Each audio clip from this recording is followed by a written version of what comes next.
환경 문제에 관심이 좀 있어가지고 마이크로비트를 적용해서 하는 수업도 가능하겠다. 지속가능한 발전 17가지의 목표에 관련된 아티클을 주제로 수업을 하고 있었는데 자료를 조사하면서 우연히 알게 되었습니다. 학생들이 조금 이런 것들을 실질적으로 해볼 수 있는 기회들이 교과 내에서는 많이 부족하다고 느끼고 있었는데 학생들이 계획을 세워서 실제로 해볼 수 있는 좋은 기회라고 생각이 돼서 아이들 같은 경우에는 디지털에 대해서 완전 네이티브잖아요. 디지털에 대해서 좀 친숙하게 다가가면서 교육에 대해서 조금 더 흥미도 고취시키는 방법이라고 생각을 해가지고 퓨처비 챌린지는 아무래도 우리 주변의 문제들을 해결해주는 그런 것들이 있다 보니까 참여를 하게 됐습니다.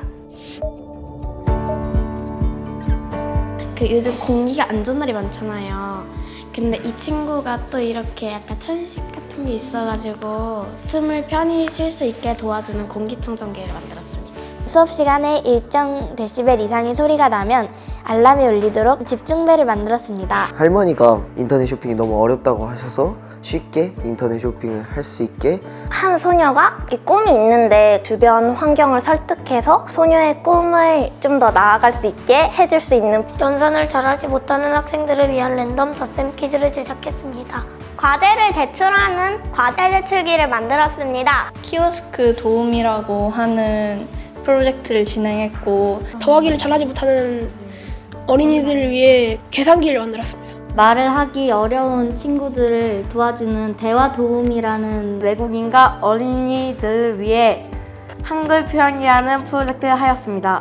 기후변화에 영향을 주는 전기 에너지 낭비를 최대한 줄이고자 사람이 방 안에 없을 때 불을 꺼주는 장치를 만들었습니다.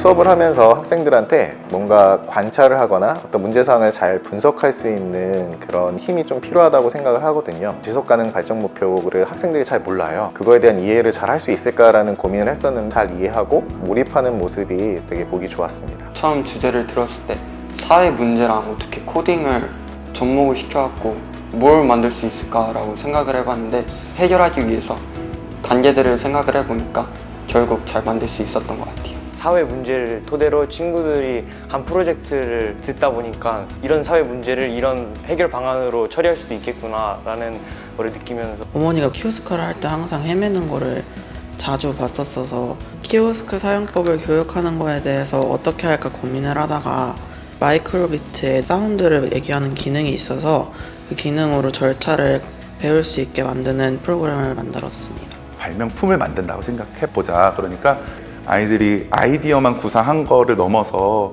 실물로 구현하는 그 과정에서 본인들이 생각을 정말로 많이 하더라고요. 페르소나를 정하고 나서 모형을 만드는 실습을 한 게 제일 기억에 남았습니다. 처음에는 그냥 불을 껐다 켰다 하는 그림을 누를 수 있게 해주었는데 직접 실현해보지 않으면 쓸모가 없다고 생각이 들어 스위치에 어떻게 달까 고민해서 테이프랑 이것저것 붙여서 만들 수 있었습니다. 저는 좀 학생들이 코딩하거나 이제 뭐 그런 것들을 할 때 좀 즐겁게 하는 거를 제일 우선이라고 생각을 해요. 아이들이 일단 즐거워하면 그 상황 자체가 굉장히 긍정적인 경험이 되고 이걸 말미암아서 또 다른 뭔가 어떤 긍정적인 행동으로 발전을 하더라고요. 제가 상상했던 거를 실제로 표현할 수가 있잖아요. 그게 가장 좋은 것 같아요. 밖으로 나가니 딱 불이 꺼질 때 그걸 보니 너무 신기하고 좋았습니다. 오류를 찾기가 굉장히 어려웠거든요. 그거를 가지고 일주일 얘기도 해보고 그러는데 끝까지 노력을 했다는 점은 조금 기분이 좋았습니다.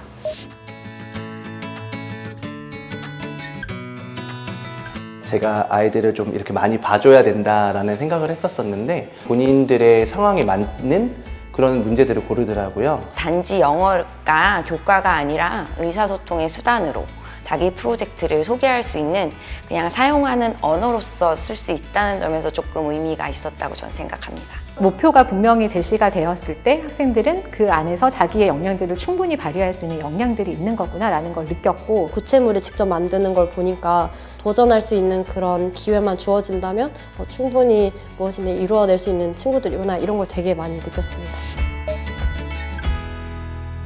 저만 되게 뭔가를 도움이 안 되는 것 같은 기분도 되게 많이 들었었는데 찾아봐야 할 게 생기면 그럴 때마다 뭔가 같이 찾아볼 수 있고 그럴 기회를 주는 게 고마웠어요. 저는 약간 감으로 만들어보고 안 되면 직감으로 이리저리 옮겨보는데 이 두 친구들은 검색하는 걸 너무 좋아해가지고 제가 해도 안 되는 거를 옆에서 척척 해결해주니까 혼자 했을 때보다 훨씬 수월하게 완성할 수 있었던 것 같아요.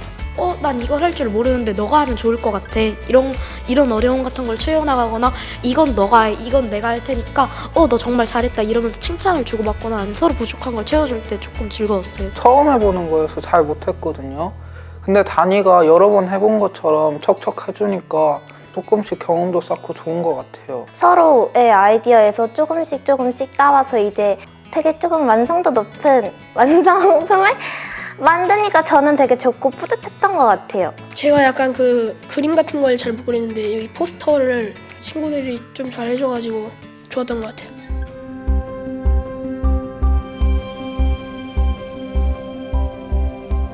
SDGs에 대해서 관심은 있었는데 실제적으로 이제 수업에서 어떻게 적용하는지가 항상 고민이었었거든요.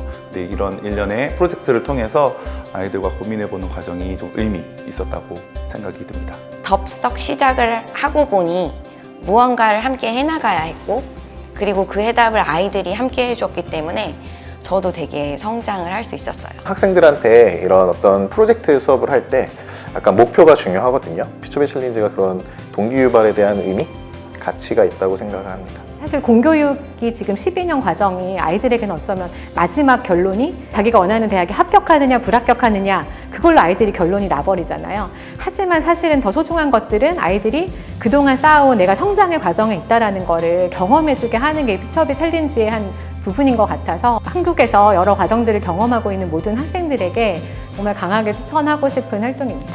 저에게 퓨처비 챌린지란 내가 직접 작품을 만들어서 실현시키는 그런 재밌고 신기한 경험을 준 챌린지라고 생각합니다. 세계 사람들과 좀 더 얘기할 수 있는 길인 것 같습니다. 세계 시민으로서의 무언가를 했다는 뭔가 자신감을 주는 프로젝트였던 것 같습니다. 다른 방향성으로 볼 수 있는 기회라고 생각해요. 솔직히 말해서 어려웠던 마이크로비트를 조금 쉽게 만들어준 장본인이자 저에게 고뇌의 시간을 준 장본인입니다. 고등학교 때도 이걸 놓고 싶지 않다는 마음이 들어서 정말 도전하는 마음으로 임했던 퓨처비 챌린지였던 것 같습니다. 교사로서 가진 어떤 한계를 한 단계 뛰어넘을 수 있는 기회였다. 단순히 학생이 아니라 한 인간으로서 지구의 어떤 지속가능 발전을 위해서 도움을 줄 수 있는 그런 잠재 능력 있는 사람이구나 이런 걸 느끼게 해주는 챌린지여서 그 꿀벌들이 꿀을 이렇게 채취해서 그걸 가지고 이제 집으로 다 돌아가잖아요. 그러면서 이제 다른 벌들이랑 나눠서 갖는 것처럼 그 퓨처비 챌린지를 통해서 학생들이 자신만의 아이디어를 이렇게 만들어내고 그거를 이제 다 같이 공유할 수 있는 그 장이 약간 퓨처비 챌린지라고 생각합니다.